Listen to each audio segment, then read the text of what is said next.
नमस्कार, India voice पर स्वागत है आपका। मैं हूं आपके साथ प्रियंका मिश्रा।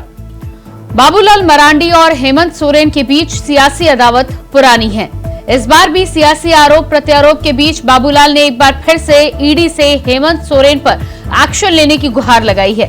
दरअसल 5 बार ईडी के समन जारी होने के बाद भी हेमंत सोरेन का ईडी के सामने पेश न होने पर बाबूलाल ने सवाल खड़े किए हैं। बाबूलाल का कहना है कि अब ईडी को कानून के तहत हेमंत सोरेन पर एक्शन ले लेना चाहिए। तो आज इसी मुद्दे पर होगी बातचीत और बात करेंगे बाबू के प्रहार की, लेकिन इससे पहले दिखाते हैं एक रिपोर्ट। ये 5 बार पर नोटिस होने के बाद अगर जो व्यक्ति कानून का डिसओबे करता है, उसका अवहेलना करती है, यानी एक प्रकार से कानून को हम लोग देहात में बताते हैं ठेंगा दिखाता है, तो फिर ये गलत है। तो इसलिए हमने कहा कि इनके ऊपर तो कार्रवाई हो।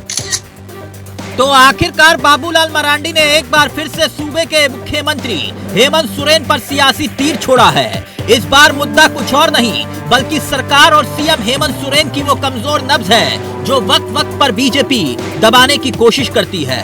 जी, मसला सीएम को भेजे ईडी के वो 5 सम्मन है, जिसे लेकर सवाल बीजेपी कर रही है कि आखिरकार 5 सम्मन जारी हुए, सीएम पेश क्यों नहीं होते।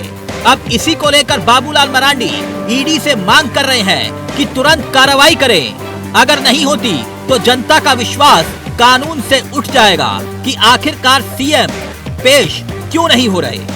क्या वो खुद को कानून से ऊपर समझते हैं? सुनिए क्या बोले पूर्व मुख्यमंत्री बाबूलाल मरांडी। देखिए, करप्शन तो जैसे ही ये सरकार बनी है, शुरू से ही ये सरकार कमाने में लग गई।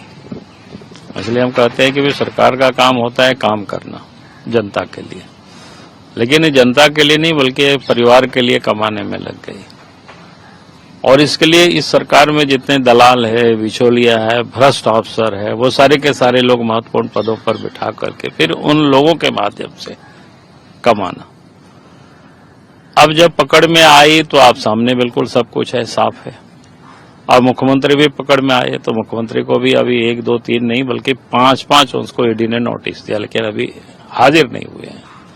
तो हमने तो ईडी से भी कहा है, हमने सार्वजनिक रूप से मांग की है कि भाई आप जब कोई भी व्यक्ति संवैधानिक पदों पर बैठे हुए व्यक्ति अगर नोटिस देने के बाद हाजिर नहीं होता है तो फिर विधि सम्मत जो भी कार्रवाई हो कार्रवाई करनी चाहिए।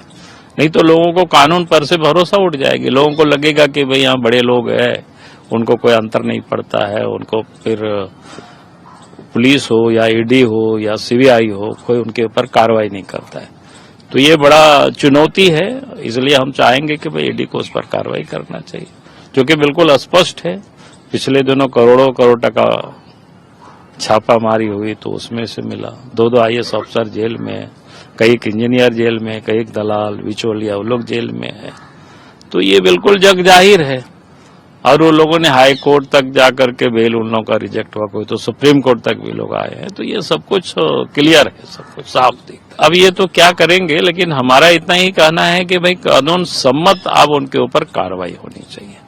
नहीं तो आप ईडी पर भी प्रश्न चिन्ह उठेगा और फिर कानून पर भी लोगों को लगेगा कि भाई जो विशिष्ट लोग होते हैं उनके ऊपर थोड़ा विशिष्ट ध्यान दिया जाता है शायद। तो ऐसा ना लगे कि भाई ये 5 बार पर नोटिस होने के बाद अगर जो व्यक्ति कानून का डिसओबे करता है, उसका अवहेलना करती है, यानी एक प्रकार से कानून को हम लोग देहात में बताते हैं ठेंगा दिखाता है, तो फिर ये गलत है। तो इसलिए हमने कहा कि इनके ऊपर तो कार्रवाई हो। भ्रष्टाचार के इल्जामों से घिरी हेमंत की सरकार पर वैसे पहले भी कई बार बीजेपी ने सवाल उठाए, मगर यहाँ मसला ईडी के जुड़े संबंध से है, जहां मामला आरोपों का नहीं बल्कि कानून की प्रक्रिया से जुड़ा है। तो सवाल ये कि क्या मुख्यमंत्री हेमंत सोरेन खुद को कानून से ऊपर समझते हैं? Bureau report, India voice, Ranchi.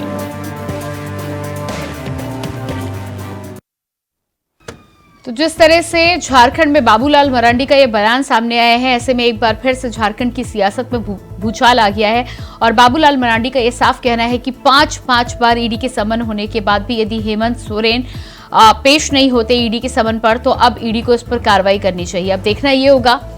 आपको बताते हैं कब कब ईडी ने भेजा है समन। 24 सितंबर को ईडी ने समन भेजा था। इससे पहले भी एक बार समन भेजा जा चुका था। इसके अलावा 14 अगस्त को ईडी ने हेमंत सोरेन मुख्यमंत्री को समन भेजा है। 24 अगस्त को एक बार फिर से ईडी के द्वारा समन भेजा गया, लेकिन नतीजा सिफर निकला। 9 सितंबर को समन भेजा गया और इसके बाद 24 सितंबर को समन भेजा गया। तो अगस्त और सितंबर के महीने में 5 बार झारखंड के मुख्यमंत्री हेमंत सोरेन को समन भेजा गया ईडी का, लेकिन मुख्यमंत्री ईडी के सामने पेश नहीं हुए। हर बार एक नई दलील सामने आई, कभी उन्हें कार्यकर्ताओं से मिलना था तो कभी अन्य कार्यक्रम लगे हुए थे। और उसके बाद सुप्रीम कोर्ट ने मुख्यमंत्री ने जाकर समय मांगा है। फिलहाल ये मामला अभी लटका हुआ है, जिसको लेकर बाबूलाल मरांडी का अब ये बयान निकलकर सामने आया है, जिससे एक बार फिर से झारखंड की राजनीतिक गलियारों में सियासी भूचाल आ गया है और ये बयान सुर्खियों में बना हुआ है। तो सबसे पहले अपने मेहमानों से मैं आपका परिचय करा देती हूँ। हमारे साथ सुमित शरण जी बीजेपी नेता जुड़ चुके हैं, बहुत स्वागत है आपका। इसके अलावा लक्ष्मी नारायण तिवारी जी हमारे साथ हैं, आपका भी बहुत बहुत स्वागत है। और सुशांत मुखर्जी जी हमारे साथ मार्क्सिस्ट नेता भी जुड़ चुके हैं, आपका भी बहुत बहुत स्वागत है। तो जिस तरह से सबसे पहले लक्ष्मी नारायण तिवारी जी आपके पास ही मैं आऊंगी, क्योंकि गठबंधन में आपकी सरकार है और इस तरह के सब सवाल होते हैं। तो पहला सवाल मेरा आपसे ही है कि बार बार समन आता है, अब जिस तरह से बाबूलाल मरांडी का बयान निकलकर सामने आ रहा है और ईडी से वो गुहार लगा रहे हैं, इस पर आपका क्या स्टैंड है? देखिए, पहले तो ईडी ने सम्मन दिया और जैसा आप बता रही हैं दिखाई भी दे रहा है कि वो अगस्त और सितंबर महीने के कुल मिलाकर 5 बार सम्मन आ चुका है और बावजूद मुख्यमंत्री हाजिर नहीं हुए। तो ये तो ईडी का कर्तव्य था कि अगली कार्रवाई क्या करती, लेकिन बीजेपी के प्रदेश पूर्व मुख्यमंत्री, अब मैं नहीं कहूंगा कि वर्तमान में वो प्रदेश के अध्यक्ष ही हैं, तो बीजेपी के प्रदेश अध्यक्ष झारखंड ने ये मांग कर डाली सार्वजनिक रूप से कि उन पर ईडी कार्रवाई करे। तो हमारी पार्टी और तमाम विपक्षी पार्टियों का ये पहले से भी बयान आता रहा है। हम लोगों ने ये बात रखी है कि ईडी बीजेपी के और प्रधानमंत्री जी के इशारे पर काम कर रही है। तो अब तो अच्छी बात है कि प्रदेश अध्यक्ष जी ने डिमांड कर दिया, मांग कर दी सार्वजनिक तौर पर कि कार्रवाई होनी चाहिए, तो मुख्यमंत्री को गिरफ्तार कर ले ईडी। अब देर क्यों हो रही है? गिरफ्तार करें, कार्रवाई तो यही ना होगी। सुमित जी, विलंब करने का क्या मकसद है? चुनाव माथे पर है पार्लियामेंट का कहिए या अगले साल यहाँ के विधानसभा का भी समय पूरा हो रहा है, 1 साल पहले ही उठा के जेल में डाल दीजिए। तो जांच पड़ताल बाद में होता रहेगा, उठाइए जेल में डालिए कार्रवाई। अब तो बीजेपी की प्रत्यक्षता मुहर लग गई ईडी को। इन्होंने तिवारी जी कह रहे हैं कि इंतजार किस बात का कर रहे हैं आप, उठा के जेल में डाल दीजिए।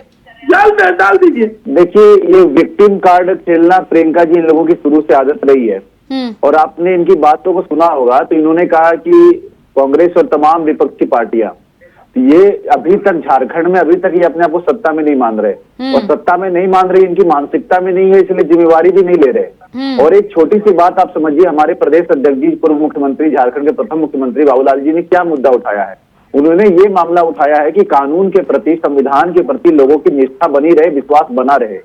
प्रियंका जी, अगर गांव के दूर दराज के इलाके में आप जाएंगी झारखंड के, वहां एक चौकीदार भी अगर किसी आदमी के दरवाजे में खड़ा हो जाता है, बोलता है चलो दरोगा साहब बुलाए हैं, तो वो आदमी डर के उससे में दौड़ के बाकी सारे काम छोड़ के चला जाता है। या कभी तो ये क्या मुख्यमंत्री जी, राज्य के मुखिया ये चीज इस बात को प्रेरित कर रहे हैं राज्य के लोगों को कि अगले बार अगर तुमको कानून के द्वारा कभी भी कहीं से सम्मन मिले, अगर बुलावा मिले, तो तुम नहीं भी जाकर बच सकते हो।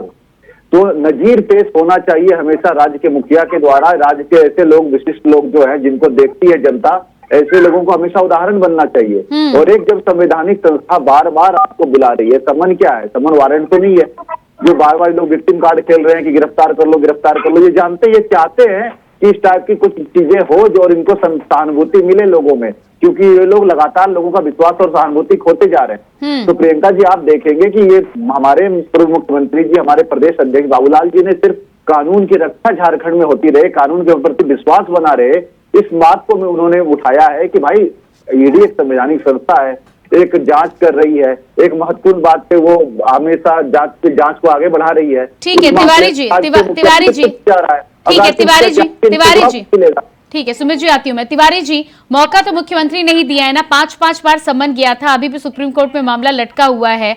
यदि किसी तरह का कोई डर नहीं था तो सम्मन में पेश हो जाने से तो गिरफ्तारी नहीं हो जाती ना। मित्रा साहिबा, अभी सुमित सरन जी ने जो बातें कही, मैं उस पर कड़ी आपत्ति प्रकट करता हूँ। इन्होंने ये कही कि चौकीदार जब किसी व्यक्ति को कहता है कि चलो दरोगा जी बुलाए हैं, मतलब आप समझ लीजिए कि मुख्यमंत्री, झारखंड के निर्वाचित मुख्यमंत्री और विश्वास प्राप्त मुख्यमंत्री, तो सामान्य व्यक्ति से उनकी तुलना की जा रही है बीजेपी के द्वारा, और ईडी को या बीजेपी अपने को तिवारी जी कानून की नजर में सब सामान्य होते हैं। बिल्कुल बिल्कुल, आप यही तिवारी जी, मुख्यमंत्री हो या प्रधानमंत्री हो या कोई और भी पद पर बैठे हो, उस पद पर आप बैठे हैं वो ठीक है, उसका प्रोटोकॉल होता है, लेकिन उसका प्रोटोकॉल है तभी वो आज बाहर घूम रहे हैं। मैं तो मुख्यमंत्री जी को बुलाने भी नहीं आया। यदि अपराधी हैं, तिवारी जी आप ये क्या बताना चाहते हैं कि मुख्यमंत्री को आप सम्मन नहीं दे सकते या मुख्यमंत्री से आप पूछताछ नहीं कर सकते? सुनिए ना आ रही है प्रियंका जी, मैं बहुत विनम्रता से निवेदन कर रहा हूं कि यदि उन्हें अपराधी माना जा रहा है, 5-5 बार सम्मन भेजा गया और अभी तक वो अपराधी व्यक्ति, मुख्यमंत्री अब नहीं बोली, अपराधी व्यक्ति अभी तक हाजिर नहीं हुआ, तो उनको गिरफ्तार करिए ना। अगर इनको लगता है कि दाल में कुछ काला है, ये बात तो फिर अलग बात है, क्योंकि आपसे पूछताछ की जा रही है, आप जांच में सहयोग कीजिए। राज्य में भ्रष्टाचार को रोकने के लिए मुख्यमंत्री से ज्यादा कौन दायित्ववान हो सकता है? अभी मेरे बोलने का समय आया है कि भैया अतिक्रमण ना करिए, मेरी बारी जब समाप्ति हो जाए तो आप अपनी बात रखिए, अतिक्रमण अच्छी बात नहीं है।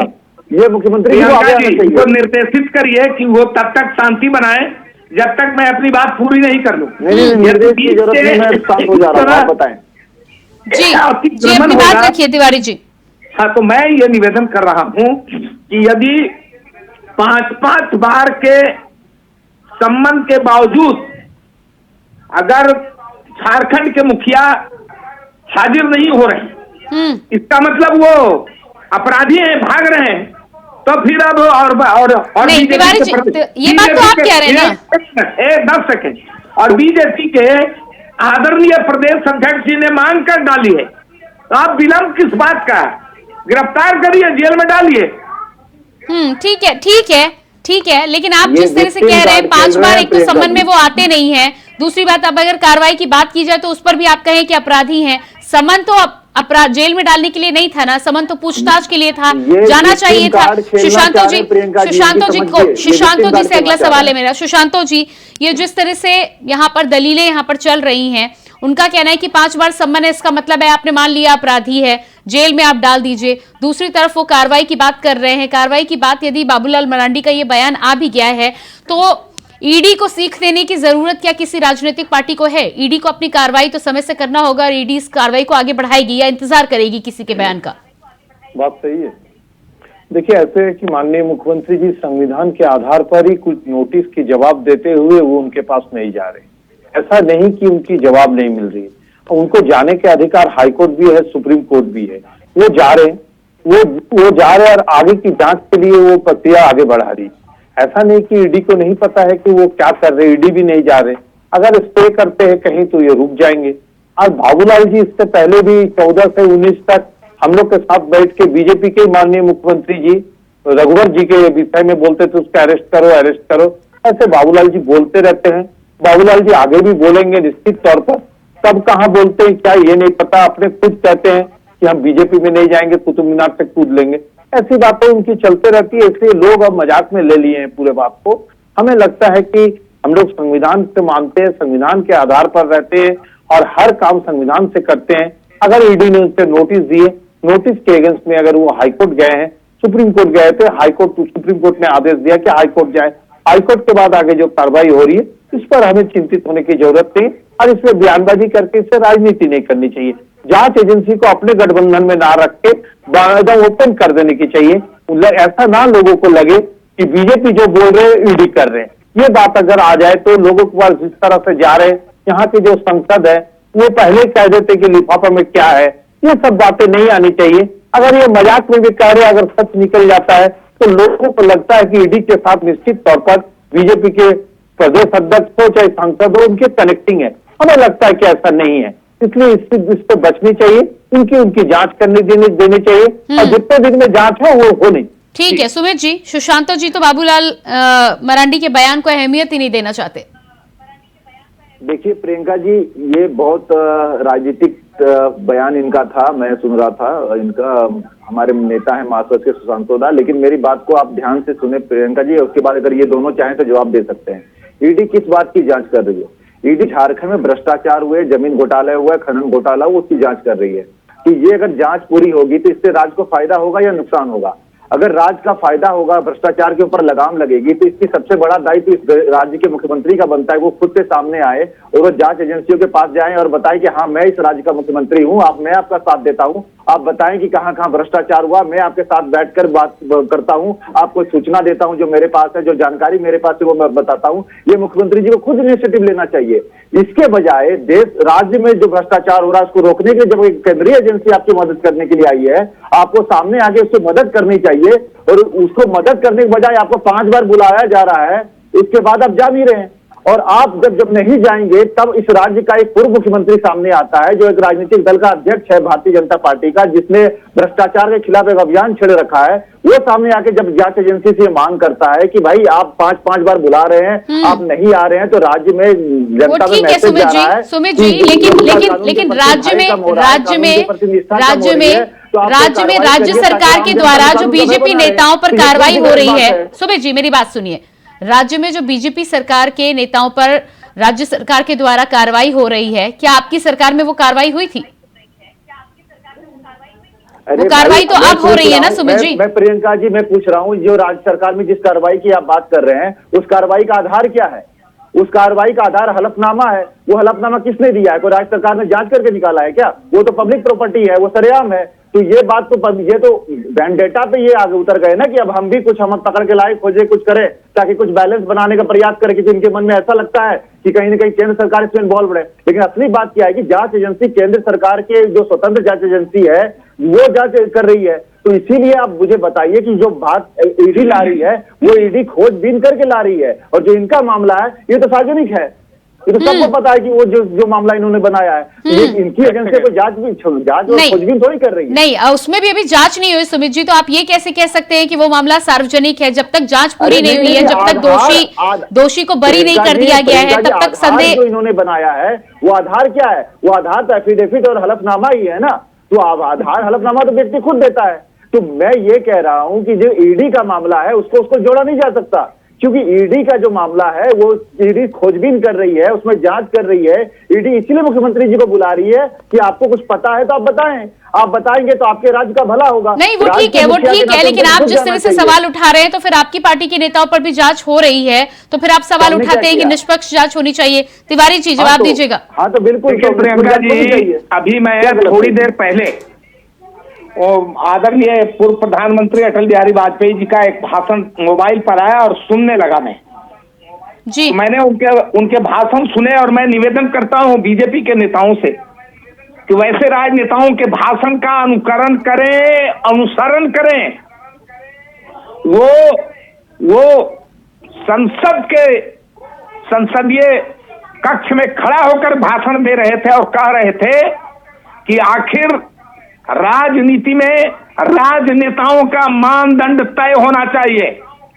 हम आरोप लगाएं कांग्रेस के लोग कि बीजेपी के लोग भ्रष्ट हैं, और बीजेपी के लोग आरोप लगाएं चाहे वो सत्ता पक्ष में बैठे हो या विपक्ष में बैठे हो, वो आरोप लगाएं कि कांग्रेस के लोग भ्रष्ट हैं। कितना शर्मनाक बात है, कितनी हास्यास्पद मुद्दे हैं ये। प्रियंका जी, तिवारी जी सुनिए सुमित जी को रोकिए। मैं कह रहा हूँ एक देखे, मछली बाजार नहीं बनाई। जब हमको बोलने के लिए उन्होंने टाइम अलॉट किया तो आज चुप रहे।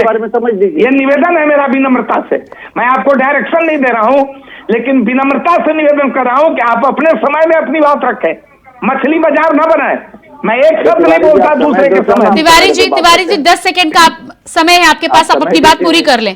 देखिए, मैं ये बार बार कह रहा हूं कि जो बार बार प्रधानमंत्री से लेकर के झारखंड के सभी बीजेपी के नेताओं तक जो रट लगाई जा रही है, मैं फिर निवेदन करता हूं आपसे। ठीक है तिवारी जी, लेकिन जिस अनुकरण की बात कर रहे हैं वो आप भी कर लें तो बहुत कुछ सुधर जाएगा। मेरे पास समय नहीं है तिवारी जी, माफ कीजिएगा, समय नहीं है मेरे पास, प्रतीक्षा करें, 3 दिसंबर को इनको उत्तर मिल जाएगा। ठीक है, बिल्कुल। तिवारी जी बहुत बहुत धन्यवाद, सुशांतो जी बहुत बहुत धन्यवाद और सुमित जी आपका भी बहुत बहुत धन्यवाद। तो जिस तरह से यहाँ पर बाबूलाल मरांडी के एक बयान को लेकर एक बार फिर से सियासत झारखंड में तेज हो चुकी है। अब देखना यह होगा कि क्या बाबूलाल मरांडी के बाद जिस तरह की कार्रवाई की बात की जा रही है वो निकट भविष्य में वो कार्रवाई होती है, क्योंकि मामला अभी भी हाईकोर्ट में है। हाईकोर्ट के मामले के साथ ही साथ ईडी अब इस मामले में आगे क्या कुछ कार्रवाई करती है, इसके बाद आगे पता चलेगा कि आरोप और प्रत्यारोप का दौर ये अभी और कितना लंबा चलना है। फिलहाल हमारे इस खास कार्यक्रम में इतना ही। खबरों के लिए बने रहिए इंडिया वॉइस के साथ। मुझे दीजिए इजाजत, नमस्कार।